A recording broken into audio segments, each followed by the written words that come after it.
সাকিবের সাথে কাজ করার ইচ্ছা আছে। আমি কি প্রথম কাজ করছি? আমি সাকিব আমার ছোট ভাই, বা ওর শুরু থেকে আমরা একসাথে কাজ করেছি অনেক ছবিতে। পজিটিভ দুই হিরো হিসেবে করেছি, আবার ভিলেনও করেছি। প্রযোজক পরিচালক যদি মনে করে আমাকে নেবে, আমি করবো। আমি কেন করবো? হাতে ছাড়া কোনো কথা বলে না উনি, যেহেতু আমি তো করি না, উনি করেছে। উনি ওনার প্রমাণগুলো যদি দেখাতে পারে, স্বচ্ছতা দেখাতে পারে, তাহলে হয়তো সেটা হবে। বাট এই ব্যাপারে আমি কোনো কিছু বলতে পারবো না, কারণ যে করেছে, যিনি করেছে নিপুণ আক্তার, ওনার কাছে উনি বলেছে প্রমাণ আছে।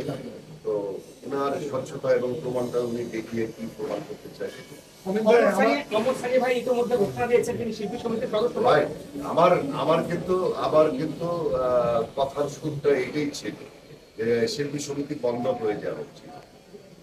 এবং সানি যে কথাটা বলেছে অনেক দুঃখ থেকে বলেছে, কারণ শিল্পী সমিতি 2017 সালের পর থেকে শিল্পী সমিতির জায়গায় শিল্পী সমিতি নেই, প্রশাসনিক ভাবেও নেই, এবং শিল্পীদের মন মানসিকতা দিক থেকেও নেই। এই জন্যই আমি বলেছি যে শিল্পী সমিতি বন্ধ হয়ে যাওয়া উচিত। কোনো কোনো শিল্পী বলছে শিল্পী সমিতির সদস্য টাকাটাই। আপনার কোনো আক্ষেপ আছে কি?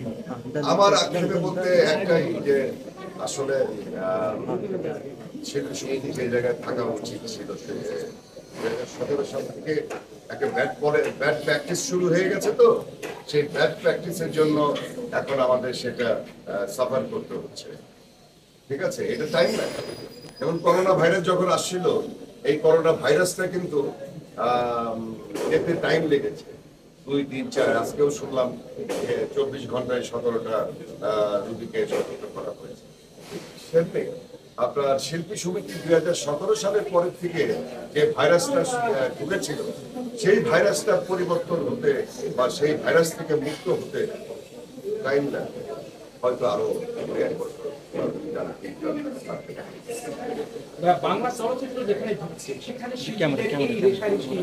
এই ব্যাপারগুলো, এই জিনিসগুলো আসলে দর্শকের উপর, এটা তো অবশ্যই মনে করেন যে দেশ বিদেশে আমরা যেখানে যাই বা বাংলাদেশে যেখানে যাই, অনেকে বলে কি হচ্ছে শিল্পীতে, কি হচ্ছে। কিছু কিছু শিল্পীর নাম দিয়ে বলে এরা কি করছে। কিছু মহিলা শিল্পী, কিছু পুরুষ শিল্পী, এদের নিয়ে যে আলোচনাটা করে আমাদেরকে বলে তোমরা কি ঠেকাতে পারো না, তোমাদের তাদের সিনিয়র। আমি আমরা কি করে ঠেকাবো?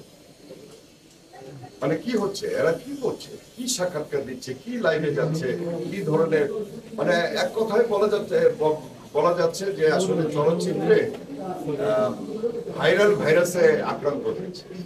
সবাই ভাইরাল হতে চায়।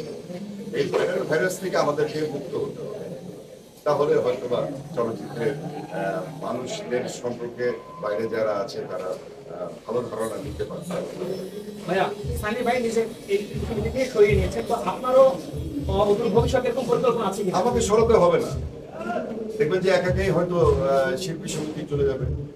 এরকম রেশারেশি হয়, দেখবেন যে এমডিসি থেকে এক সময় এমডি সাহেব বলবে এখানে কোনো সমিতি হতে পারে। কিন্তু কারণ বারবার যদি এরকম হয়, প্রশাসনিক থেকে হয়তো আসতে হবে। বা এক সময় মনে করেন যে আমার ক্যারেক্টারটা আবার অন্যরকম। আপনার সাথে যদি আমার ঝগড়া হয় বা আপনার সাথে যদি মন কষাকষি হয়, আমি আপনার সাথে ফাইট করবো না, আর নীরবে সরে যাবে। আপনি নিজেও জানতে পারবেন না আমি কখন সরে গেছি আপনার কাছ থেকে। ঠিক এরকমই দেখি যে না, বারবার শিল্পী সমিতির 2017 সাল থেকে যে প্র্যাকটিসটা হয়ে আসছে, এটা যদি হতেই থাকে, একসময় আমাদের মতো কিছু আর্টিস্ট মান্না ভাইয়ের সময়, বিশেষ করে সেই মান্না ভাইয়ের সময়, বিশেষ করে রাজ্জাক খায়ের আরো ভালো ছিল, কিন্তু মান্না ভাইয়ের সময়টা আমরা এত রেশারেশি দেখি না। মান্না ভাইয়ের সময়টা মান্না ভাইয়ের কথা বলতেন। মান্না ভাই তো অবশ্যই একজন সুন্দর সময়ে ছিল।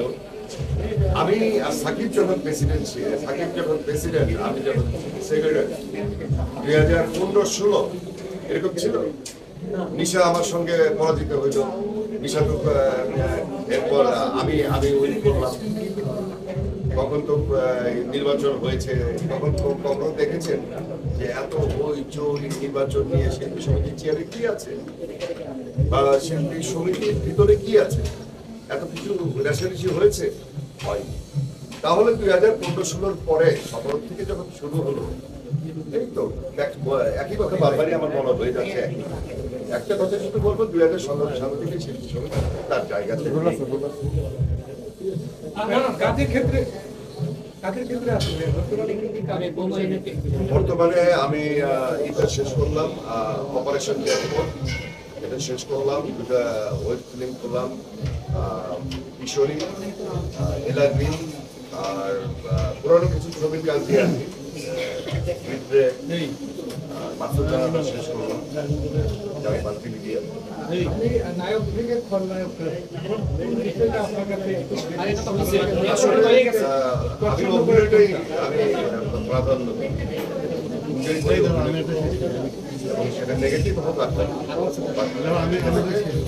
ক্যারেক্টার ভাই অমিত ভাই, আপনার কাছে কি মনে হয় যে কোন জিনিসটা পরিত্যাগ করলে শিল্পী সমিতি আবার পুনরায় আপনি যেরকম আপনি আমার বাসায় এসেছেন, আপনাকে এক কাপ চা খেয়ে আমি আপনাকে পরামর্শ দিই। এত ক্যামেরার সামনে আমি পরামর্শ দিলে আমাকে আপেল বলুন।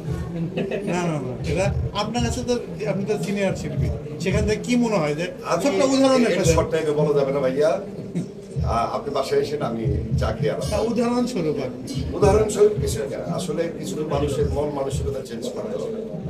ব্যাড পলিটিক্স যারা করে তাদেরকে তাদের থেকে দূরে থাকতে হবে। স্থগিত করতে হবে তাদের। আমি তো সেটা বলিনি। আমরা কাকে- এরকম কাকে আছি। স্থগিত করতে হবে?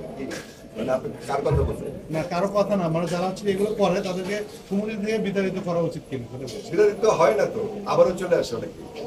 সেটাই বলছি। যায় আসে, কখনো মেঘ কখনো বৃষ্টি, এই নিয়ে হচ্ছে মানে অকারেন্সের সৃষ্টি। এটাই উদাহরণ।